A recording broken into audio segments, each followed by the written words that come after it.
Hello students, जैसा कि आप जानते हैं कि जेपीएससी पीटी सब का हो चुका है। अब हम लोग मेंस की तैयारी कर रहे हैं। आज का जो टॉपिक हम लोग लिए हैं आंसर राइटिंग में, उसका नाम है नारी शक्ति वंदन अधिनियम के विधायी पारित होने के बावजूद हालिया संवैधानिक और राजनीतिक बाधाओं ने इसके तत्काल क्रियान्वयन पर प्रश्न चिन्ह लगा दिया है। समालोचनात्मक परीक्षण कीजिए। जैसा कि आप लोग सबको पता है कि 131वां संशोधन विधेयक जो है वो विफल हो गया है ना। वो अप्रैल महीने में, अप्रैल 2026 में लोकसभा में भारी मतों से गिर गया, 298 बाई 350 से ज़्यादा। यानी कि उसके पक्ष में 298 वोट आए थे और उसके विपक्ष में 350 से ज़्यादा वोट गिरे थे, जिसके वजह से ये विफल हो गया। बहुत इंपॉर्टेंट टॉपिक है, बहुत ज़्यादा। ये आपको एग्ज़ाम में टच करने का पूरा संभावना बनता है, ठीक है। क्योंकि देखिए 131वां संशोधन विधेयक 2026 विफल जो हुआ है, ये बहुत इंपॉर्टेंट टॉपिक इसलिए हो जाता है क्योंकि ये कोई एक क्षेत्र को नहीं छू रहा है, ये लगभग बहुत सारे टॉपिक में जुड़ रहा है। अगर ये डायरेक्ट सवाल आया तब भी चलेगा, अगर इसके अलावा भी कोई क्वेश्चन पूछता है उसमें चल जाएगा। जैसे कि आप सोच के देखिए कि ये जो जितना भी कंट्रोवर्सी हुआ है वो महिला आरक्षण बिल से शुरू हुआ, लेकिन ये परिसीमन को भी टच कर रहा है। क्षेत्रीय असंतुलन का मामला भी देखने को मिल गया, उत्तर बनाम दक्षिण, है ना। ओबीसी का उपकोटा का भी बात इसमें चल रहा है, जनगणना तो चल ही रहा है। उसके अलावा संघीय ढांचा का भी मुद्दा उठा, राजनीतिक स्वायत्तता का भी मुद्दा उठा कि नहीं उठा, समावेशी लोकतंत्र, संघीय संतुलन और भी बहुत तरह का मुद्दा टच कर गया। ये एक कंट्रोवर्सी किया कि नहीं, लैंगिक न्याय मिलना चाहिए, बहुत तरह की चीज़ें इसमें उठी हैं। तो हम लोग सबसे पहले देखेंगे कि किस टाइप का क्वेश्चन इससे बन सकता है इस टॉपिक से, क्योंकि अभी हाल में गया है, बहुत बड़ा मुद्दा है। क्योंकि महिला एक बहुत बड़ा मुद्दा होती है ऐसे भी क्वेश्चन पूछने के लिए, और ये एक नहीं बहुत आयामों को छू रहा है ये क्वेश्चन, इसलिए मेरे हिसाब से ये क्वेश्चन इम्पॉर्टेंट हो जाता है। अगर ये सीधे आया तो आप आंसर लिखेंगे, अगर सीधे नहीं आया और पॉलिटी में कोई और भी आया तो आप इसको एज ए केस स्टडी लिख सकते हैं, उदाहरण में लिख सकते हैं। इसलिए आप इसको समझिए एक बार, ठीक है। तो सबसे पहले देखेंगे कि इससे और क्या क्या क्वेश्चन बन सकता है। पहले आप इससे रिलेटेड क्वेश्चंस देख लीजिए, फिर हम आपको थोड़ा शॉर्ट में मुद्दा समझाने की कोशिश करेंगे। चलिए, प्रश्न जो है पहला है, भारत में लोकसभा सीटों का पुनर्गठन केवल एक प्रशासनिक कार्य नहीं है, बल्कि यह सहकारी संघवाद की परीक्षा है। इस कथन के आलोक में उत्तरी और दक्षिणी राज्यों के बीच सीटों के असंतुलन की चुनौती का विश्लेषण कीजिए, है ना। यह मुद्दा तो सुनने को मिल ही गया होगा, तो इसका विश्लेषण करने बोल रहा है। इसके अलावा क्या जनसंख्या नियंत्रण में सफल रहने वाले राज्यों को संसद में कम प्रतिनिधित्व देकर दंडित करना भारतीय लोकतंत्र की नैतिकता के विरुद्ध है? तर्क सहित उत्तर करें, ठीक है। अगर टॉपिक मन करेगा उसको छूने का, महिला सशक्तिकरण, विमेन एम्पावरमेंट, तो वो क्वेश्चन आपसे पूछ सकता है कि संवैधानिक प्रावधानों के बावजूद महिलाओं का राजनीतिक प्रतिनिधित्व जनगणना और परिसीमन जैसी तकनीकी शर्तों के जाल में फंसा हुआ है। 131वें संशोधन विधेयक के संदर्भ में चर्चा कीजिए, ठीक है। इसके अलावा क्वेश्चन पूछा जा सकता है कि भारत में विधायी निकायों में महिलाओं के लिए 33% आरक्षण को लागू करने में आने वाली प्रमुख राजनीतिक और प्रक्रियात्मक बाधाएं क्या है? प्रक्रियात्मक बाधाएं क्या हैं, ठीक है। थोड़ा ज़्यादा हिंदी हो जाता है तो पढ़ने में हम थोड़ा गलती कर जाते हैं, ठीक है। तो ये क्वेश्चन एक है। अगर चुनावी सुधार और परिसीमन से उसका क्वेश्चन पूछने का मन हुआ तो लोकसभा की सदस्य संख्या को 543 से बढ़ाकर 850 करने के पक्ष और विपक्ष में तर्कों का परीक्षण कीजिए। क्या बड़ी संसद बेहतर प्रतिनिधित्व सुनिश्चित करती है? अगर सीटों की संख्या बढ़ा दें तो इससे जो प्रॉब्लम वो सॉल्व हो जाएगा, ये आपसे पूछ रहा है। अगला क्वेश्चन है कि परिसीमन की प्रक्रिया को जनसांख्यिकी की तटस्थता के साथ कैसे जोड़ा जा सकता है ताकि किसी विशेष क्षेत्र का राजनीतिक महत्व कम ना हो, ठीक है। ये क्वेश्चन समझ में आया होगा, हमको आशा है। अगर नहीं आया है तो भी कोई बात नहीं, धीरे धीरे हम लोग जब सॉल्व करेंगे तो हम आपको पूरा क्वेश्चन समझा देंगे, ठीक है। चलिए, संवैधानिक प्रक्रिया। अनुच्छेद 368 के तहत संविधान संशोधन के लिए विशेष बहुमत की आवश्यकता एक सुरक्षा कवच है या महत्वपूर्ण सुधारों में बाधा है, ठीक है। आप देख रहे हैं ना बहुमत का खेल, तो वही बोल रहा है कि विशेष बहुमत 2/3 का खेला है, इसकी आवश्यकता एक सुरक्षा कवच है या महत्वपूर्ण सुधारों में बाधा का काम करती है। हाल के 131वें संशोधन विधेयक के गिरने के संदर्भ में स्पष्ट कीजिए। अगला क्वेश्चन है कि गठबंधन की राजनीति के दौर में संवेदनशील संवैधानिक मुद्दों पर आम सहमति बनाने की प्रक्रिया का आलोचनात्मक मूल्यांकन कीजिए। जिस तरह से देख रही है गठबंधन का सरकार है, उसमें इस टाइप का संवैधानिक मूल्य रखने वाला जो भी मुद्दा है, क्या ये सब इन्हीं लोग के भेंट चढ़ जाएगा? ऐसा क्वेश्चन भी आपसे पूछा जा सकता है। ठीक है, अब देखिए शासन और प्रतिनिधित्व में क्वेश्चन है कि संसद सदस्यों की संख्या में वृद्धि करने मात्र से लोकतंत्र मजबूत नहीं होता, बल्कि संसदीय चर्चाओं की गुणवत्ता और जवाबदेही अधिक मायने रखती है। इस पर टिप्पणी कीजिए। ठीक है, तो आप देखिए कि 5 टॉपिक हो सकता है जिससे क्वेश्चन पूछ सकता है, और इसमें आप क्वेश्चन की संख्या तो गिन लीजिएगा, हम गिने नहीं है। ठीक है, तो आपको इतना समझ में आया कि टॉपिक इंपॉर्टेंट है, कई आयामों को टच कर रहा है, क्वेश्चन बन सकता है। नहीं भी बना तो हम इसको एक पेज में तैयार रखेंगे ताकि हम उसको कहीं रेफरेंस देके पॉलिटी में यूज़ करें। ठीक है, 100% यूज़ तो इस साल ये हो जाएगा। तो चलिए अब इसको धीरे धीरे क्वेश्चन सॉल्व करते हैं। एक ऑप्शन मतलब एक क्वेश्चन लेते हैं, उसको सॉल्व करने की कोशिश करते हैं। चलिए शुरू करते हैं। तो क्वेश्चन हम लोग यही सॉल्व कर रहे हैं कि नारी शक्ति वंदन अधिनियम की विधायी पारित होने के बावजूद हालिया संवैधानिक और राजनीतिक बाधाओं ने इसके तत्काल क्रियान्वयन पर प्रश्न चिन्ह लगा दिया है। समालोचनात्मक परीक्षण कीजिए। जब भी आलोचनात्मक या समालोचनात्मक क्वेश्चन बोले तो एकदम ठहर जाइए और बहुत ही ढंग से उसका चुनाव कीजिए शब्दों का और उस पर बात कीजिए। इस टाइप का कंट्रोवर्शियल जो भी टॉपिक होता है पूछा भी जाता है, और आपको परीक्षा में संतुलन बनाए रखना भी बहुत ज़रूरी है। आपका मन किसी भी पार्टी को बिलोंग करता हो, वो आपके कॉपी पर नहीं दिखना चाहिए, बिल्कुल भी नहीं दिखना चाहिए कि आपके मन में किस पार्टी को लेकर सही और किस पार्टी को लेकर गलत का छवि है, वो आप अपने मन में रखेंगे, कॉपी पर इसको बिल्कुल भी दिखने नहीं देंगे। जो भी होगा हम लोग एकदम संतुलन वे में चलेंगे। ठीक है, तो चलिए इसका सबसे पहले प्रस्तावना, जिसको हम लोग कह सकते हैं कि आप भूमिका बांध रहे हैं, वही बात जो हम पहले भी कहते थे, शुरुआत जैसे इच्छा है वैसे कीजिए। एक कोटेशन के साथ भी आप इसको शुरुआत कर सकते हैं, नहीं कोटेशन लिखना है तो आप डायरेक्टली चल सकते हैं। ठीक है, जैसे हम आपको 1-2 बता देते हैं। पहला है, फिर हम लोग सबसे महान मानते हैं जिनको, वो हैं आपके भीमराव अंबेडकर साहब। उनका एक कोटेशन है कि मैं किसी समुदाय की प्रगति का माप महिलाओं द्वारा हासिल की गई प्रगति की डिग्री से करता हूँ। ठीक है, फिर एक बार और सुनेंगे कि मैं किसी समुदाय की प्रगति का माप महिलाओं द्वारा हासिल की गई प्रगति की डिग्री से करता हूँ। ये डॉक्टर भीमराव अंबेडकर है। पूरा बात को यहाँ लिखिए, नीचे भीमराव अंबेडकर लिखिए। अगर आपको स्वामी विवेकानंद का कोट करना है तो लिखिए कि जिस प्रकार एक पक्षी केवल एक पंख से नहीं उड़ सकता, उसी प्रकार देश केवल पुरुषों के भरोसे आगे नहीं बढ़ सकता। उसके बाद नीचे लिखिए स्वामी विवेकानंद। ठीक है, आप इसके अलावा और भी कोटेशंस लिख सकते हैं, हम आपको एक बार में दिखा देंगे। ठीक है, लेकिन अभी हम लोग कहानी में आगे बढ़ेंगे क्योंकि बहुत ज़्यादा टाइम हो गया है। अगर आप कोटेशन से लिखना शुरू करते हैं तो कीजिए, नहीं करते हैं तो भी चलेगा। ठीक है, तो चलिए शुरू करते हैं। भारतीय लोकतंत्र के इतिहास में 106वां संविधान संशोधन अधिनियम, नारी शक्ति वंदन अधिनियम 2023, पूरा डेट आपके माइंड में होना चाहिए बिल्कुल। संशोधन का जो नंबर है वो भी एक मील का पत्थर है। इसका उद्देश्य लोकसभा और राज्य विधानसभाओं में महिलाओं के लिए 33% आरक्षण सुनिश्चित करना है।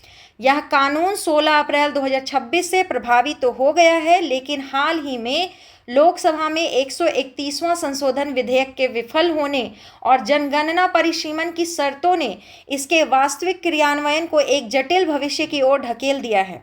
ठीक है, ये आप लिखें यहाँ पे, भूमिका बांधे। ठीक है, अब उनके लिए जो ये कंट्रोवर्सी नहीं जानते हैं, जो ये कंट्रोवर्सी जानते हैं वो थोड़ा देर का वीडियो आप स्किप कर लीजिए, और जो इस कंट्रोवर्सी को नहीं जान रहे हैं वो थोड़ी देर समय लगा के एकदम शॉर्ट में सुनिए।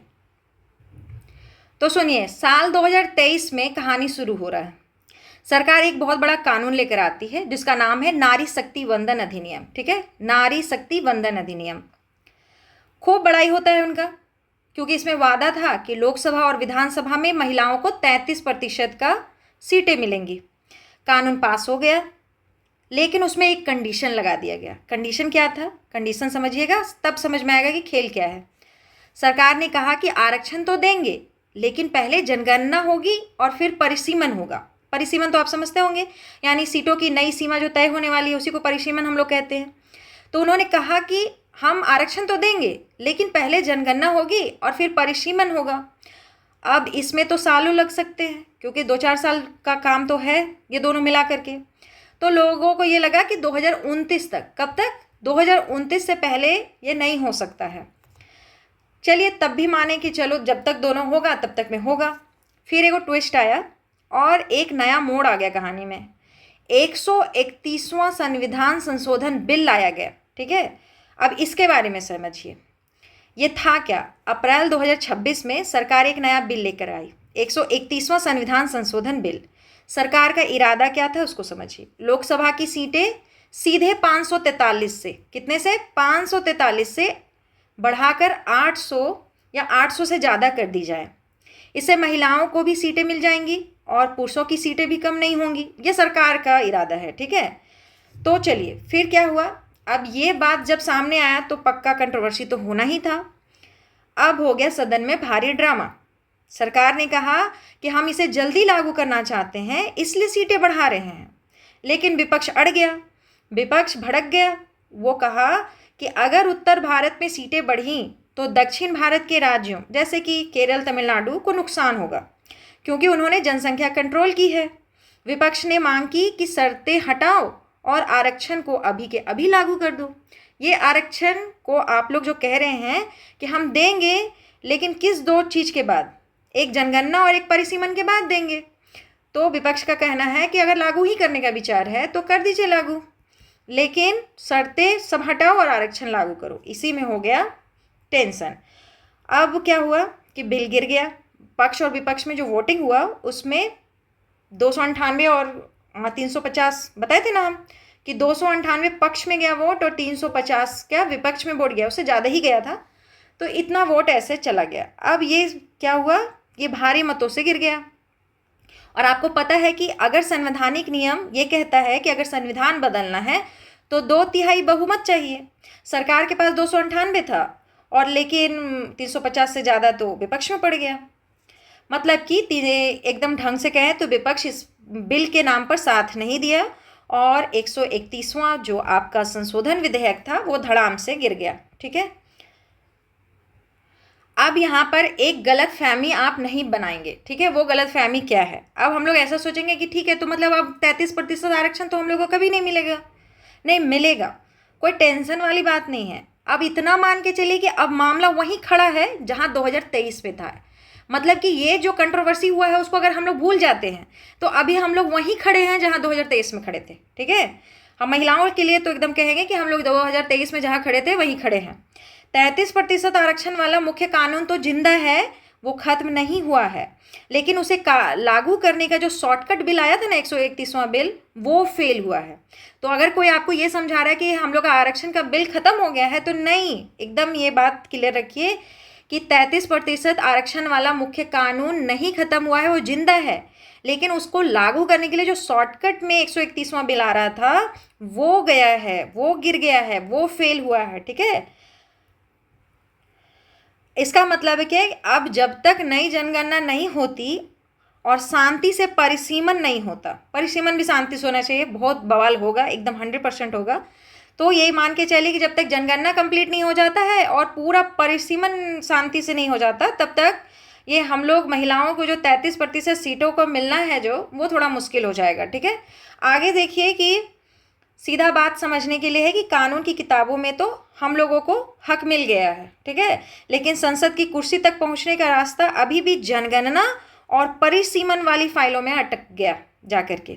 तो आप समझ गए होंगे कि हम लोग कौन सा मुद्दा पढ़ रहे हैं, ठीक है। अब आपको बिल्कुल समझ में आ गया होगा। अब हम लोग धीरे धीरे समझने की कोशिश करेंगे आगे। आज का टॉपिक थोड़ा लंबा है, लेकिन समझ के चलिए, ये पक्का आपको एग्जाम में मार्क्स दिलाएगा, ठीक ना। चलिए, नारी शक्ति वंदन अधिनियम की मुख्य विशेषताएं। संवैधानिक प्रावधान, इसके माध्यम से संविधान में अनुच्छेद 330 ए, 332 ए, 334 ए जोड़े गए हैं।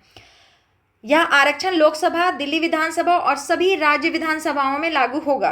कोटा के भीतर कोटा, अनुसूचित जाति एससी और अनुसूचित जनजाति एसटी की महिलाओं के लिए सब के लिए पहले से आरक्षित सीटों के भीतर ही 33% आरक्षण का प्रावधान है। यह आरक्षण प्रारंभ में 15 वर्षों के लिए होगा, जिससे संसद आगे बढ़ा सकती है। देखिए, हो सकता है कि हम कहानी समझाने में आपको फेल हो गए हों, नहीं समझा सके हों, प्लीज़, लेकिन मेरे ना भी समझने के बाद आप टॉपिक को जरूर पढ़ेंगे और एक बार जरूर समझने की कोशिश करेंगे अपने से, ठीक है। और अगर समझ में आ गया हो तो आप लिख दीजिएगा कि समझ में आ गया था। अब देखिए, जो क्वेश्चन हम लोग सॉल्व कर गए उसका अगला दायरा है तत्काल क्रियान्वयन में मुख्य बाधाएं। कानून बनने के बावजूद आरक्षण के 2024 या वर्तमान चुनावों में लागू ना होने के पीछे दो मुख्य संवैधानिक पेच है। पहला है जनगणना की शर्त और दूसरा है परिसीमन। यही दो शर्त लगाया गया था। जनगणना की शर्त, अधिनियम के अनुसार आरक्षण तभी लागू होगा जब नई जनगणना के आंकड़े प्रकाशित हो जाएंगे। कोविड-19 के कारण 2021 की जनगणना अनिश्चित काल के लिए टल गई थी, लेकिन अब हम लोग का जनगणना शुरू हो चुका है। परिसीमन, जनगणना के बाद सीटों का पुनर्गठन परिसीमन किया जाएगा। संविधान के अनुच्छेद 82 के तहत परिसीमन पर लगा प्रतिबंध 2026 में समाप्त हो रहा है। इसके बिना महिलाओं के लिए सीटें चिन्हित करना असंभव है, ठीक है। चलिए आगे। 131वां संशोधन विधेयक का विफल होना और प्रभाव। हाल ही में सरकार ने आरक्षण की प्रक्रिया को तेज करने और सीटों की संख्या 800 प्लस बढ़ाने के लिए 131वें संशोधन विधेयक पेश किया, जो लोकसभा में 2/3 बहुमत ना मिलने के कारण गिर गया। इसके मुख्य प्रभाव हैं राजनीतिक गतिरोध, समय सीमा पर अनिश्चितता, संघीय चिंताएं। विपक्ष ने इसे दक्षिण भारत के विरुद्ध और अपूर्ण बताकर खारिज कर दिया। समय सीमा पर अनिश्चितता, इस विधेयक के गिरने से अब 2029 के लोकसभा चुनाव में आरक्षण लागू होना कठिन लग रहा है। संघीय चिंताएं, दक्षिण भारतीय राज्यों को डर है कि परिसीमन से उनकी सीटें कम हो जाएंगी और उत्तर भारत का वर्चस्व बढ़ेगा, क्योंकि इधर पॉपुलेशन ज़्यादा बढ़ा है, उधर पॉपुलेशन कम बढ़ा है। समालोचनात्मक विशेषण, चुनौतियां और चिंताएं, ठीक है, इसको एक बार पढ़िए। ओबीसी, आरक्षण का अभाव। सबको ना बहुत सुंदर से सजा सजा करके लिखिएगा, ठीक है। आप कॉपी डेकोरेट करके लिखिएगा, हम आपको केवल पॉइंट बता दे रहे हैं, लिखना आपको है और बहुत अच्छे से आप लिख पाएंगे, हम बिल्कुल आप पर आशा करते हैं। जरूर लिखिएगा इस टॉपिक को। आरक्षण का अभाव, कई राजनीतिक दल कोटा के भीतर कोटा यानी कि ओबीसी महिलाओं के लिए की मांग कर रहे हैं, जो एक बड़ा सामाजिक राजनीतिक मुद्दा बन गया है। प्रतीकात्मक प्रतिनिधित्व का खतरा, पंचायतों में सरपंच पति के अवधारणा की तरह विधायी स्तर पर भी महिलाओं को रबर स्टैंप के रूप में इस्तेमाल किए जाने की आशंका है। ये तो सबसे ज़्यादा है, क्योंकि आप लोग सबको ही देखे होंगे कि घर में जब कोई भी इलाका में रिजर्वेशन महिलाओं को रहता है तो घर के मालिक क्या करते हैं कि अपनी वाइफ को खड़ा कर देते हैं। वो पेपर पे तो सरपंच होती हैं, पेपर पे विधायक होती हैं, पेपर पे सांसद होती हैं, लेकिन असली सांसद तो उनके घर के आदमी लोग ही होते हैं। यही है डर। अगला है दलों के भीतर लोकतंत्र। जब तक राजनीतिक दल स्वयं महिलाओं को स्वेच्छा से टिकट नहीं देंगे, तब तक जमीनी स्तर पर नेतृत्व का विकास नहीं होगा। ये तो बात सही है, क्योंकि अगर महिलाओं को इतना ही आरक्षण देने की इच्छा है तो फिर पार्टी या टिकट ही क्यों नहीं महिलाओं को दे देती है। तो उस समय महिलाओं पे भरोसा नहीं है, टिकट नहीं देंगे, लेकिन आरक्षण के नाम पर टिकट दूसरे को देंगे और वोट भी लेंगे, ठीक है। तो ये मुद्दा है, इस सच में कंसर्न है। अब देखिए आगे की राह क्या हो।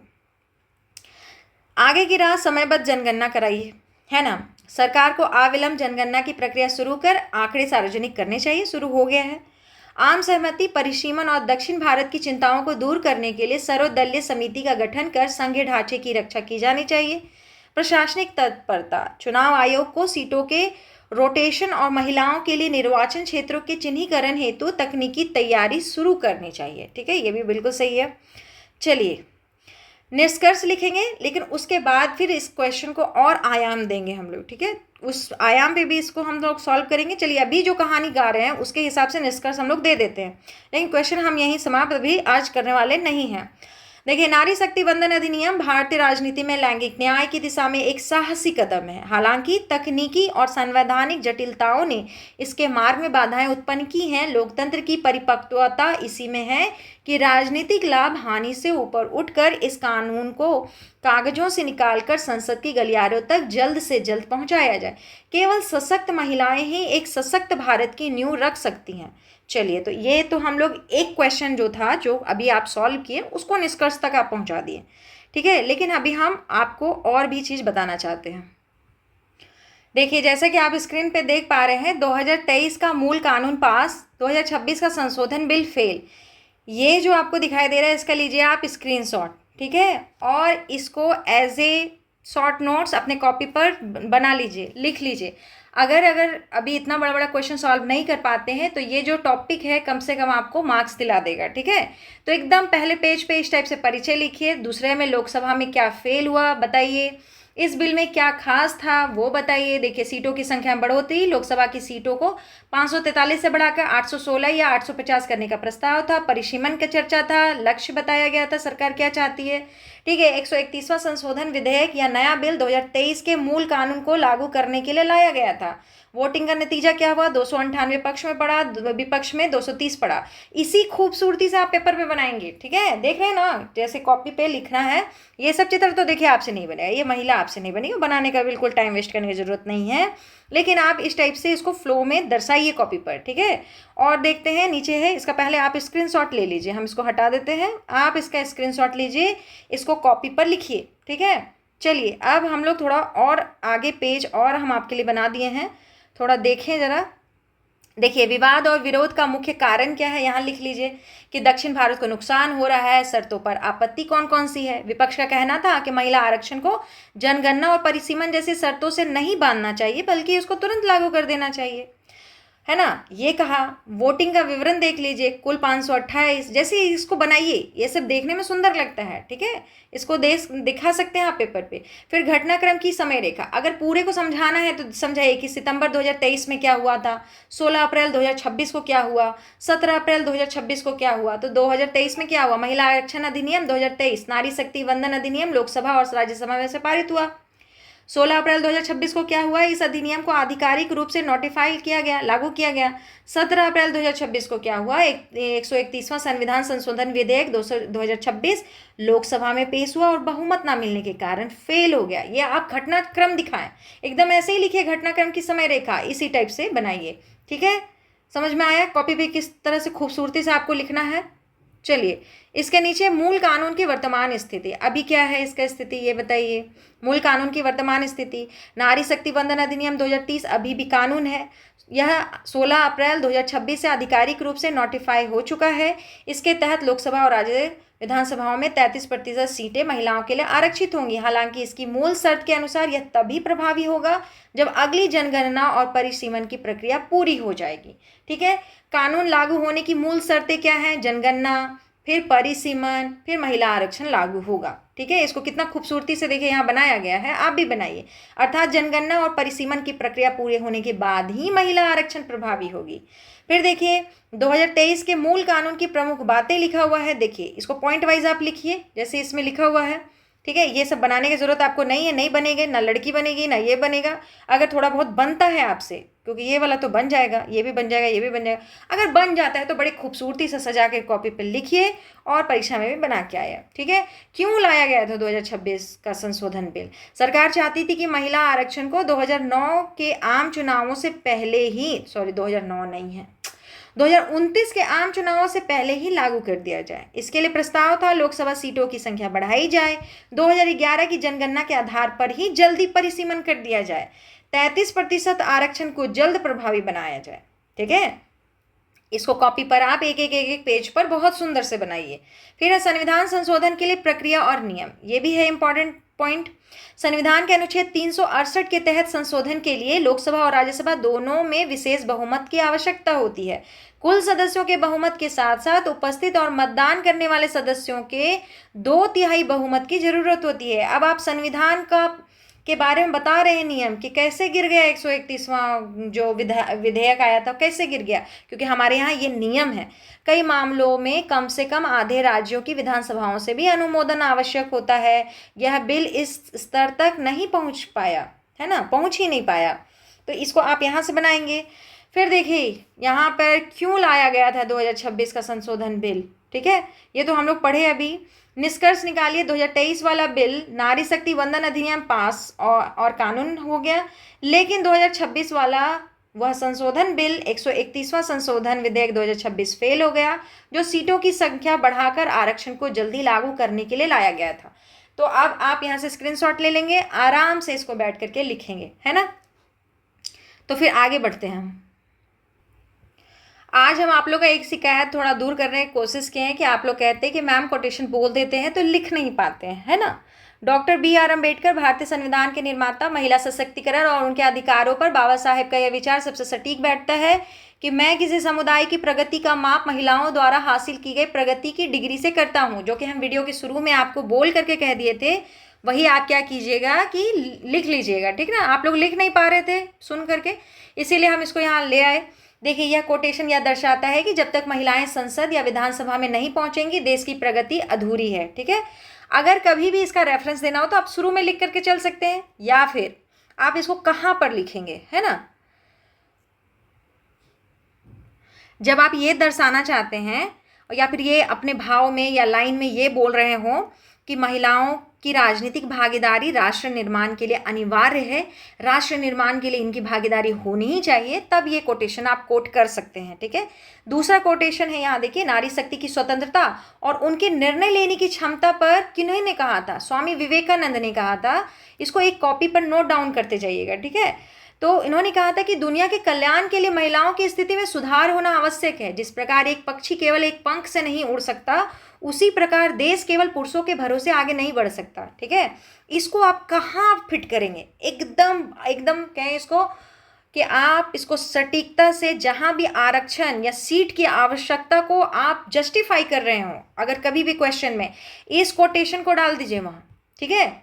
जहाँ भी आपको लगता है कि महिलाओं का आरक्षण इससे ज़रूरी है क्योंकि उनकी भागीदारी बहुत कम है और ये बिल्कुल ज़रूरत है, तो आप इसको वहाँ कोट कर सकते हैं, ठीक है। इसके अलावा देखिए, नेल्सन मंडेला है। नेल्सन मंडेला का एक कहा हुआ है कि जब तक महिलाओं को सभी प्रकार के भेदभाव से मुक्त नहीं किया जाता, तब तक वह स्वतंत्रता अधूरी है। तो देखिए, ये भी कोट कर सकते हैं, लिख के कहीं रख लीजिए, काम ही आएगा, है ना। जब आप राजनीतिक प्रतिनिधित्व की कमी को भेदभाव के रूप में स्थापित करना चाहते हैं, तो अगर आप दर्शाना चाह रहे हैं कि प्रतिनिधित्व महिलाओं का राजनीति में कम क्यों है, ये एक तरह से भेदभाव है, तब आप इसको दर्शा सकते हैं, ठीक है। उसके बाद और भी कोटेशन है, थोड़ा वीडियो लंबा हो जाएगा लेकिन ये सब कोटेशन लिख लीजिएगा, ठीक ना। महिला सशक्तिकरण से बढ़कर विकास का कोई दूसरा उपकरण नहीं है, ठीक है। तो ये भी एक है, ये कौन कही थी? कोफी आनंद। हाँ, चलिए, तो ये सब आप थोड़ा लिख लेंगे एक जगह, है ना, सबको नोट कर लीजिएगा। अब हम लोग आगे बढ़ते हैं।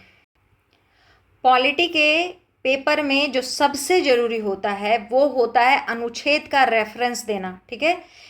क्योंकि ये क्वेश्चन में हम लोग महिला वाला जो आयाम था उसको टच करके चले हैं, तो आपको इसमें नोट डाउन करके रख लेना है कि कौन कौन सा अनुच्छेद आपकी महिलाओं से जुड़ा हुआ है, ठीक है। जैसे कि अनुच्छेद 243D पंचायतों में महिलाओं के लिए 1/3 33% सीटों के आरक्षण का बात करता है। अनुच्छेद 243T नगर पालिकाओं में महिलाओं के लिए 33% आरक्षण का प्रावधान करता है। अनुच्छेद 330A और 332A नया है, नारी शक्ति वंदन अधिनियम के तहत इन्हें जोड़ा गया है, जो लोकसभा और राज्य विधानसभाओं में महिलाओं को 33% आरक्षण देते हैं। अनुच्छेद का रेफरेंस दीजिए क्वेश्चन में, ठीक है, जब आंसर लिख रहे हैं, बहुत अच्छा मार्क्स मिलेगा, इसलिए इसको नोट डाउन करेंगे, है ना। चलिए आगे बढ़ते हैं। अगर महिला सशक्तिकरण और समानता का बात उठे तो अनुच्छेद 14 लिखिए, कानून के समक्ष समानता, ठीक है, इक्वालिटी बिफोर लॉ। यह सुनिश्चित करता है कि कानून महिलाओं और पुरुषों के बीच भेदभाव नहीं करेगा। अनुच्छेद 15 का या ए राज्य को धर्म, मूल वंश, जाति, लिंग या जन्म के स्थान के आधार पर भेदभाव करने से रोकता है। अनुच्छेद 15(3) सबसे महत्वपूर्ण है, इसका रेफरेंस दीजिए। यह राज्य को महिलाओं और बच्चों के लिए विशेष प्रावधान जैसे आरक्षण या विशेष योजनाएं बनाने की शक्ति देता है, इसको जरूर डालिए कहीं पर। अनुच्छेद 16 सार्वजनिक रोजगार, सरकारी नौकरियों में अवसर की समानता, ठीक है। अब अगर शोषण के विरुद्ध और कल्याणकारी प्रावधान का अनुच्छेद देना चाहते हैं तो दीजिए अनुच्छेद 23 मानव तस्करी और जबरन श्रम पर रोक लगाता है, जो महिलाओं की सुरक्षा के लिए अत्यंत महत्वपूर्ण मानते हैं हम लोग। 39A का रेफरेंस दीजिए, राज्य को यह सुनिश्चित करने का निर्देश देता है कि पुरुषों और महिलाओं दोनों को आजीविका के पर्याप्त साधन का समान अधिकार है। अनुच्छेद 39D पुरुषों और महिलाओं दोनों के लिए समान कार्य के लिए समान वेतन का प्रावधान है, इसको भी कहीं रेफरेंस देना है तो दीजिए। अनुच्छेद 42 राज्य को कार्यस्थल पर मानवीय स्थितियां और प्रसूति सहायता सुनिश्चित करने का निर्देश देता है, मैटरनिटी रिलीफ के बारे में बात कर रहा है, ठीक है। तो अगर आप आंसर में जो आयाम छू रहे हैं, जो चीज़ आप लिखना चाह रहे हैं, उसको अनुच्छेद से रेफरेंस दीजिए। महिला है तो आपके लिए हम एक जगह इकट्ठा कर दिए हैं, आप एक जगह इकट्ठा करके उसको लिखिए, ठीक है। इसीलिए हम इतना मेहनत करके आपके लिए ला दिए हैं। अब हम लोग निष्कर्ष पर बात करेंगे। आज हम कोशिश किए हैं कि आपको हम एक निष्कर्ष नहीं बताएं, आपको हम 2 से 3 निष्कर्ष दे रहे हैं। आपको जो अच्छा लगता है, आप जब भी क्वेश्चन लिखेंगे, देखिए एक चीज़ समझ के चलिए, कोई भी क्वेश्चन उठाएगा उसको भले एक दायरा दे दिया जाएगा, फिर भी जब वो क्वेश्चन सॉल्व करेगा तो वो एक अपने ढंग से करेगा। वो क्या क्या उसमें लिखा है, निष्कर्ष भी वही संतुलित वे में होना चाहिए।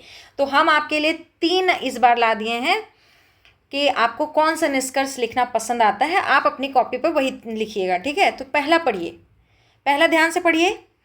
नारी शक्ति वंदन अधिनियम भारतीय लोकतंत्र को अधिक समावेशी बनाने की दिशा में एक क्रांतिकारी कदम है। हालांकि 131वें संशोधन विधेयक की विफलता यह दर्शाती है कि महिला आरक्षण का मुद्दा केवल लैंगिक न्याय तक सीमित नहीं है, बल्कि यह संघीय संतुलन और राजनीतिक आम सहमति से भी गहराई से जुड़ा है। भविष्य में जनगणना और परिसीमन की प्रक्रिया को पारदर्शी और सर्वसम्मति से पूरा करना ही इस ऐतिहासिक कानून को कागजों से निकालकर संसद के गलियारों तक पहुंचाने का एकमात्र मार्ग है, ठीक है। यह पहला निष्कर्ष है। जो अपने आंसर को इस ढंग से लिखे हैं वो यही निष्कर्ष लिखेंगे, ठीक है। अगला देखिए, अगर जो कोटेशन लेके चले थे, ठीक है, जो कोटेशन लेके चले थे वो अपना निष्कर्ष देखिए। जैसा कि स्वामी विवेकानंद ने कहा था कि एक पंख से पक्षी का उड़ना असंभव है, उसी प्रकार महिलाओं की पूर्ण भागीदारी के बिना भारत का विकसित राष्ट्र बनने का सपना अधूरा है। 131वें संशोधन विधेयक का गिरना प्रक्रियात्मक बाधा जरूर हो सकता है, लेकिन यह महिला सशक्तिकरण के संकल्प को कमजोर नहीं करता। आवश्यकता इस बात की है कि राजनीतिक दल तात्कालिक लाभ से ऊपर उठकर इस संवैधानिक वादे को वास्तविकता में बदलें, ताकि लोकतंत्र के मंदिर में आधी आबादी को उनका उचित स्थान मिल सके। हम लोग 48% से ज़्यादा हैं, है कि नहीं है। तो यही बात को ये निष्कर्ष कहना चाह रहा है। आप देख लीजिए कि आप किस आयाम में आंसर लिखे थे, उस हिसाब से निष्कर्ष भी आप लिखेंगे। अगला देखिए, संक्षेप में नारी शक्ति वंदन अधिनियम ने महिलाओं के लिए राजनीतिक न्याय के द्वार तो खोल दिए हैं, परंतु जनगणना और परिसीमन जैसी जटिलताएं अब भी एक चुनौती बनी हुई हैं। 131वें संशोधन पर उपजा गतिरोध यह स्पष्ट करता है कि इस दिशा में कोई भी कदम राज्यों के हितों और संघीय ढांचे को ध्यान में रखकर ही उठाया जाना चाहिए। एक जीवंत लोकतंत्र के लिए जरूरी है कि प्रक्रिया की देरी अधिकार के हनन का कारण ना बने, ठीक है। अब जो भी आंसर आपको पसंद आया हो आप लिखिए, और देखिए हम आपको आंसर लिखने बताए हैं कि किस टाइप से लिखना है। आंसर लिखना आप ही को है, हम आपके लिए आंसर नहीं लिखे हैं। इसमें एक को हम लेके चले थे, एक क्वेश्चन को सॉल्व करने के लिए हम आपको तरह तरह का जो उसमें पॉइंट्स था उसको समझाने के लिए हम एक क्वेश्चन लिए थे। लेकिन अगर आप कोई क्वेश्चन सॉल्व करना चाहते हैं तो आराम से कीजिए, धीरे धीरे, और इसको एक टॉपिक को जरूर तैयार करके रखिएगा। फिर हम आपको बोल रहे हैं, हम क्वेश्चन आपको नहीं बता सकते कि क्या आएगा, हम आपको टॉपिक बता सकते हैं कि कौन सा टॉपिक से क्वेश्चन पूछा जाएगा, ठीक है। तो ये टॉपिक अभी बहुत मुद्दे में है, इसलिए हमको लगा कि ये तैयारी आपको करके रखना चाहिए। तो ज़रूर से इसको तैयार कर लीजिए। अगर इस पर क्वेश्चन लिखने का मन है तो बेझिझक क्वेश्चन लिखिए, नहीं मन है तो जो हम आपको हैंड रिटन नोट्स वाला जो पेपर दिए थे दिखा देते हैं। हाँ, यही हैंड रिटन नोट्स वाला जो पेपर है, कम से कम इतना एक कॉपी पर ज़रूर लिख कर रखेंगे, ठीक है। और इसको 1-2 बार दोहरा लेंगे, इससे क्वेश्चन आपको पक्का बनेगा इस एग्ज़ाम में। अगर पूरा क्वेश्चन लिखते हैं तो भी ठीक, कोई क्वेश्चन जो हम 5-7 को क्वेश्चन बताए थे उसमें से भी कोई क्वेश्चन सॉल्व करते हैं तो बहुत अच्छा। नहीं कर पा रहे हैं अभी तो कम से कम इतना तो आपको कॉपी पे लिखना ही होगा, ठीक है, ताकि ये मुद्दा आपके मन में रहे, आप इसी तरह से उसको दर्शाएं पेपर पे, ठीक है ना। तो ये टॉपिक हम आशा करते हैं कि आपको समझ में आया होगा, आपको वीडियो बहुत अच्छा लगा होगा। वीडियो लाइक कर दिया कीजिए, चैनल सब्सक्राइब कर लिया कीजिए, लिखिए आप खुद से, ठीक है। थैंक यू, धन्यवाद।